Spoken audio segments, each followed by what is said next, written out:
الف لام میم کا مطلب نہ بریلی نے لکھا، نہ کچھوچے نے لکھا، نہ بدایوں نے لکھا، نہ دلی نے لکھا، نہ مدینے میں اس کا کہیں ترجمہ ملتا ہے. الف لام میم کا ٹرانسلیشن کہیں نہیں ملتا. محمد مولوی نہیں جانتا، عالم نہیں جانتا، مجددین نہیں جانتے، مفسرین اس کی میننگ نہیں جانتے، محدثین اس کی میننگ نہیں جانتے، علماء دین اس کی میننگ نہیں جانتے.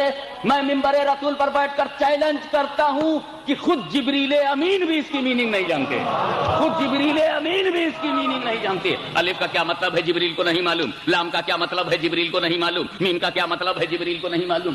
اچھا کیا سچویشن ہوگی جب جبریل وحی لے کے آئے؟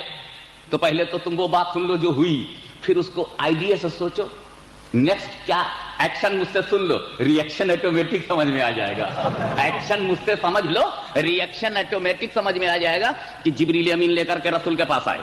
جبریل نے کہا الف، رسول نے کہا فہمتو. جبریل نے کہا لام، رسول نے کہا فہمتو. جبریل نے کہا میم، رسول نے کہا فہمتو. یعنی جبریل جب آئے کہنے لگے الف، رسول نے کہا میں سمجھ گیا. لام میں سمجھ گیا. رسول صرف اتنا کہہ رہے میں سمجھ گیا. اور جب جبریل نے کہا میم تو رسول نے کہا میں سمجھ گیا. اور جب جبریل نے کہا ذالک الکتاب لا ریب فیہ ھدی للمتقین الذین یؤمنون بالغیب، تب رسول نے نہیں کہا میں سمجھ گیا.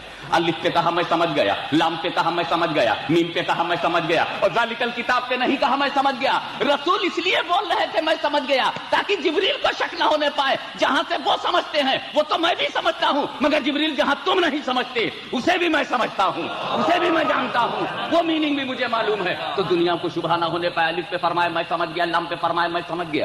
جس وقت میرے آقا نے کہا ہوگا میں سمجھ گیا، الف میں سمجھ گیا، لام میں سمجھ گیا، میم میں سمجھ گیا، تو پھر جبریل نے سوچا ہوگا کہ یہ نیچے بیٹھ کر سمجھ گئے اور میں وہاں سے لا رہا ہوں نہیں سمجھا، میں وہاں سے لا رہا ہوں نہیں سمجھا. یہ فرش والا بھی عرش والے سے بلند دکھ رہا ہے. اللہم صلی علی سیدنا مولانا محمد وعلی آل سیدنا مولانا محمد وبارک وسلم. عرشی جبریل کو بھی معلوم ہو گیا کہ فرشی مصطفیٰ کا مقام کیا ہے. میں نہیں سمجھا. بڑا ضروری تھا، اٹ واز موسٹ امپورٹنٹ کہ قرآن میں کچھ آیتیں ایسی بھی ہوں، قرآن میں کچھ آیتیں ایسی بھی ہوں جن کی میننگ خود جبریل کو معلوم نہ ہو، تاکہ مولویوں کو پتا چل جائے کہ جبریل کا کام صرف وحی کا لانا تھا، میننگ بتانا ان کا کام نہیں تھا، رسول کو پڑھانا ان کا کام نہیں تھا، رسول کو سکھانا ان کا نام نہیں تھا. جبریل was the servicer of prophet, not teacher of prophet. رسول کے وہ پروفیٹ نہیں تھے. میرے نبی نے جب فرشتوں سے پڑھنا پسند نہیں کیا تو مولویوں سے پڑھنا کیا پسند کریں گے. اللہم صلی علی سیدنا مولانا محمد وعلی آل سیدنا مولانا محمد وبارک وسلم. صلاۃ و سلام علیک یا رسول اللہ.